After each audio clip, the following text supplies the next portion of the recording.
This channel does not promote any violent, harmful, or illegal activities. All content provided by this channel is meant for an educational purpose only. অন্তর্বর্তীকালীন সরকার ও জাতীয় নাগরিক party NCP এখন পরস্পর শত্রু হয়ে উঠেছে। গত 6 মাস ধরে অন্তর্বর্তীকালীন সরকার উপদেষ্টা ও সচিবালয়ের কর্মকর্তারা এনসিপি নেতাদের তদবির আবদার উপেক্ষা করে আসছিলেন। এতে ক্ষুব্ধ হয় এনসিপি নেতারা। তাদের দাবি ডক্টর মোহাম্মদ ইউনূস এবং উপদেষ্টাদের নিয়োগ দিয়েছেন তারাই, অথচ সরকার তাদের গুরুত্ব না দিয়ে বিএনপি জামায়াতকে গুরুত্ব দিয়ে তাদের কথা অনুযায়ী শাসন কার্য চালাচ্ছেন। সরকার ও এনসিপির দূরত্ব প্রথম প্রকাশ পায় গত 5ই আগস্ট। ওই দিন জুলাই গণ অভ্যুত্থান দিবস উপলক্ষে রাজধানী জুড়ে ছিল নানা কর্মসূচি। ঠিক সে সময় এনসিপির শীর্ষ 5 নেতা হঠাৎ কক্সবাজার চলে যান। এমন গুরুত্বপূর্ণ দিনে এনসিপির কেন্দ্রীয় নেতাদের কক্সবাজার সফর ঘিরে তৈরি হয় নানা আলোচনা সমালোচনা, কিন্তু তার ধারাবাহিকতা অব্যাহত থাকে। গত 17 আগস্ট জুলাই সনদ স্বাক্ষর অনুষ্ঠান বর্জন করে এনসিপি। বিএনপি জামায়াত সহ 25টি দল জুলাই সনদে স্বাক্ষর করলেও এনসিপি এখনও স্বাক্ষর না করে সরকারকে ক্রমাগত চাপ দিয়ে যাচ্ছে।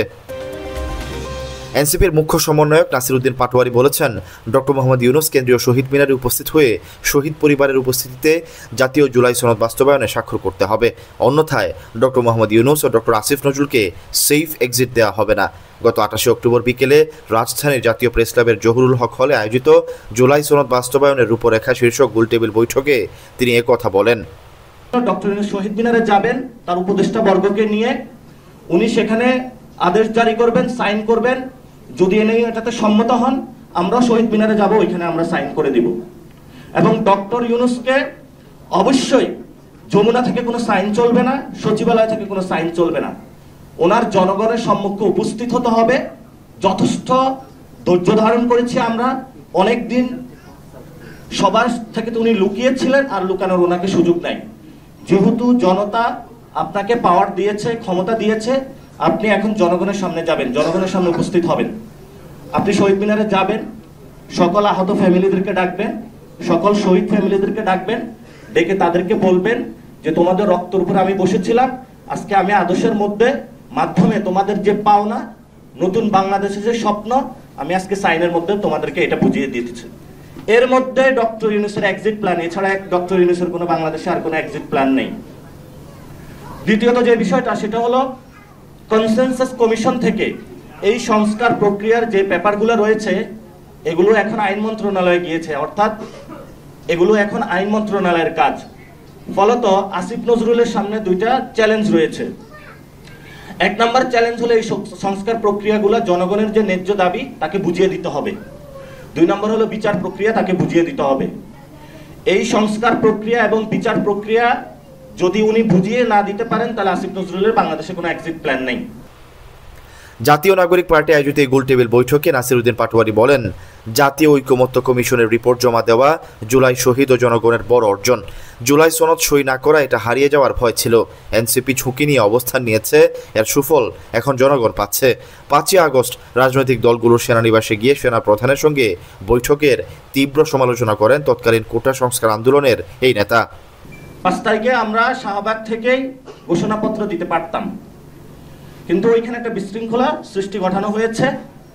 5 তারিখে রাজনৈতিক দলগুলো কেন ক্যান্টনমেন্টে গেল? তারা এখন এসে বলছে যে 5 তারিখে সময় চলে গিয়েছে, 6 তারিখে সময় চলে গিয়েছে, 5 থেকে 8 তারিখ পর্যন্ত রাজনৈতিক দলগুলো বাংলাদেশে কোথায় ছিল? আমি অনেক রাজনৈতিক দলের আমির ওমারা, বিখ্যাত ব্যক্তির সাথে কথা বলেছিলাম।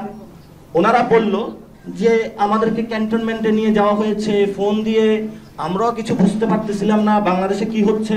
তাহলে ভাই, আপনি রাজনীতিটা করলেন কেন? জনগণের এই ইমার্জেন্সি সিচুয়েশন আপনি কোনো রেসপন্স করতে পারেন নাই। আপনি কেন ক্যান্টনমেন্টে গিয়েছেন? আপনি শাহবাগে আসতেন, আপনি জনতার কাতারে আসতেন, আপনি যখন জনতা মাঠে তখন আপনি ক্যান্টনমেন্টে। তো ক্যান্টনমেন্টে আপনি হাজিরা দিতে হয়েছে কারণ গত 15 বছরে আপনি ক্যান্টনমেন্টের পিছনে দরজা দিয়ে হাজিরা দিয়েছেন।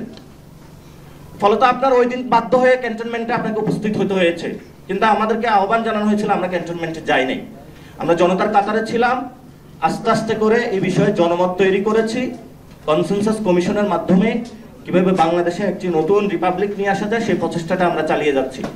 ফলত এই দায়ভারটা আমাদের নাই, দায়ভারটা হলো যারা ক্যান্টনমেন্টে যে রাজনৈতিক দলগুলো উপস্থিত হয়েছে তাদের, এবং ইতিহাসে তাদের এই দায়ভারটা নিতে হবে। আর যদি দায় মুক্তি পেতে চান তাহলে এখনো সময় আছে।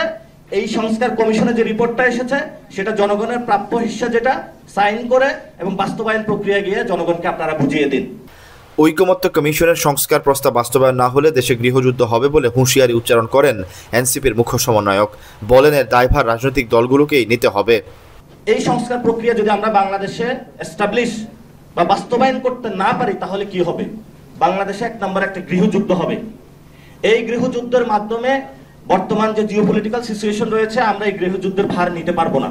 ফলত রাজনৈতিক দলের কাছে আমাদের আবেদন যে আপনারা বাংলাদেশের জনগণকে কোনো গৃহযুদ্ধের মধ্যে ঠেলে দিবেন না। 2 নম্বর বিষয় হলো বহিঃশক্তির ইনফ্লুয়েন্সগুলো আরো বাড়ার প্রক্রিয়াগত কাজ চলছে।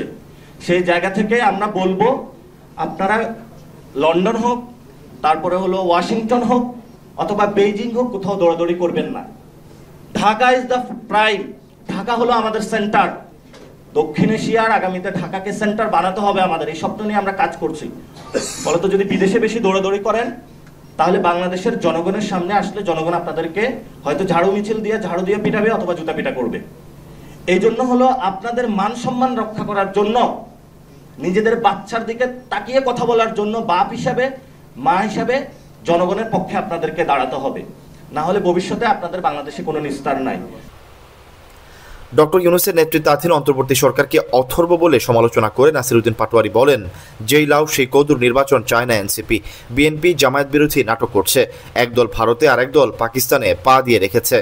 ফলত এই জনগণের শক্তিকে যারা ব্যাহত করতে চায়, জনগণের কনস্টিটিউশনকে বাদ দিয়ে কোনো দলীয় কনস্টিটিউশন বা ধর্মীয় কনস্টিটিউশন বা কোনো ব্যক্তির কনস্টিটিউশন যদি বাংলাদেশে কেউ কায়েম করতে চায়, বাংলাদেশে তাদের জায়গা হবে না। আর সামনে ইলেকশন আসতেছে। ইলেকশন তাহলে কেমন ইলেকশন হবে? ইলেকশন এটা হলো লাউ কদুর ইলেকশন। লাউ হলো বিএনপি, কদু হলো জামাত। তারা 4 দলীয় জোটে লাউ কদু একসাথেই ছিল, জোলে অম্বল ছিল। লাউ তরকারি খারাপ না, কিন্তু আপনারা যে লাউ কদু ইলেকশন করতে যাচ্ছেন, সে লাউ কদু ইলেকশনের আগে অনেকগুলো প্রসেস আপনাদের লাগবে। এই জন্য হলো আমরা বাংলাদেশে কোনো এই লাউ, বিএনপি আর কদু, এই জামাত, এই দুইটার কোনো ইলেকশন দেখতে চাচ্ছি না।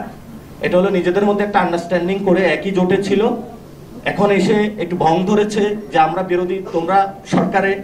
এই ধরনের জিনিসগুলো বাংলাদেশের সামনে আরো বেশি স্পষ্টত হবে। আর একটি দল তো তাদের হলো এক পা দিয়ে রেখেছে ইন্ডিয়ার মধ্যে, আরেকটি দল দিয়ে রেখেছে এক পা পাকিস্তানের মধ্যে। জামায়াত ইসলামের যথেষ্ট পড়াশোনার ঘাটতি রয়েছে উল্লেখ করে নাসিরউদ্দিন পাটোয়ারী বলেন, তারা পিআর পদ্ধতির নির্বাচন চেয়ে জনগণের সঙ্গে ফাওতাবাজি করছে। নির্বাচন কমিশনকে অথর্ব উল্লেখ করে তিনি বলেন, কমিশনের সক্ষমতা প্রমাণ করতে জাতীয় সংসদের আগেই গণভোটের আয়োজন করতে হবে। শাসনে বাংলাদেশে কোনো ভালো প্রার্থী নাই। ফলত এই গডফাদাররা মানুষকে আইনা অস্ত্র তাক করে বলবে যে জুলাই সনদের জন্য তুই ভোট দিবি না, ভোট কেন্দ্রে আসা যাবে না। ভোট কেন্দ্রে তারা ককটেল নিক্ষেপ করবে, গ্রেনেড নিক্ষেপ করবে। এই জন্য হলো সরকারের আগে নির্বাচন কমিশন, একটা অথর্ব মার্কা বাংলাদেশে একটা নির্বাচন কমিশন এই সরকার গঠন করেছে। এই নির্বাচন কমিশনের সক্ষমতা যাচাইয়ের জন্য আগে গণভোট দেওয়া যেতে পারে। সেই গণভোটের মধ্য দিয়ে একটা সুযোগ রয়েছে, এই সুযোগটা আমরা কাজে লাগাতে পারি। সেই সুযোগের মধ্য দিয়ে জনগণের মধ্যে প্রচারণা করা যে আপনারা আসুন, আপনার ভবিষ্যৎ আপনি বুঝে দিন। একটা সুযোগ রয়েছে। আমরা এখনো বলতেছি না যে এই সুযোগ না হলে বাংলাদেশ হারিয়ে যাবে কোথাও। এবং এই যে জামায়াত ইসলামী হলো লোয়ার হাউসে যে পিআরের কথা নিয়ে এসেছে, আমরা মনে করি যে এগুলা সংস্কারের কথা বলে তারা মুখে, অন্তরে তাদের ভাওতাবাজি রয়েছে। আমরা আপার হাউসে যেটা প্র্যাকটিক্যাল নাই, জন্য জামায়াত ইসলামীকে বলবো যে আপনারা একটু সংস্কার বিষয়ে একটু বেশি করে পড়াশোনা করুন। আপনারা বড় বড় করে মাঠে গিয়ে স্লোগান দিলে হবে না, আপনাদের একটু পড়াশোনা করতে হবে। আপনাদের যথেষ্ট পড়াশোনা ঘাটতি রয়েছে। আপনারা সংস্কার প্রক্রিয়া যতগুলো মিটিং করেছেন, আলোচনা করেছেন, আপনারা যে সাইন করে দিয়েছেন, এই বিষয়ে কেন আমাদের কথা বলতে হলো? আপনাদেরকে আমরা আগের দিন যাই বুঝিয়েছি। আপনি রাজনীতির জনগণকে, আপনার দলীয় রাজনীতির জনগণের উপরে কেন আপনার দলীয় রাজনীতি নিয়ে যাচ্ছেন? এই জন্য তাদেরকে বলবো, তাদের সামনে যথেষ্ট একটা সুযোগ এসেছে। এমনিই তারা ৭১-এর সময় একটা অনেক বড় আকাম করেছিল বাংলাদেশে। এই সময় তাদের সামনে সুযোগ এসেছে। এই সময় আপনারা জনগণের পক্ষে দাঁড়ান। আপনাদের সাথে এই যে এনসিপি কে বলা, ভাব বলা, এইসব ভাওতাবাজি বন্ধ করেন। আপনাদের যথেষ্ট হয়েছে। জুলাই সনদ বাস্তবায়ন, জাতীয় সংসদ নির্বাচনের আগে গণভোট, সংবিধান সংশোধন সহ নানা ইস্যুতে অন্তর্বর্তীকালীন সরকার, বিএনপি, জামায়াত, এনসিপি সহ রাজনৈতিক দলগুলোর মধ্যে দিন দিন দূরত্ব বাড়ছে। পরস্পরের বিরুদ্ধে নানা উস্কানিমূলক বক্তব্য দিয়ে দলগুলো কোথাও কোথাও সংঘাতেও জড়াচ্ছে। দেশ ফিরে যাচ্ছে 2024 সালের জুলাই পরবর্তী পরিস্থিতির দিকে, যা ডিপ স্টেটের আরেক খেলা বলে মনে করেন রাজনৈতিক বিশ্লেষকরা। Syed Sakib, BNN news 24।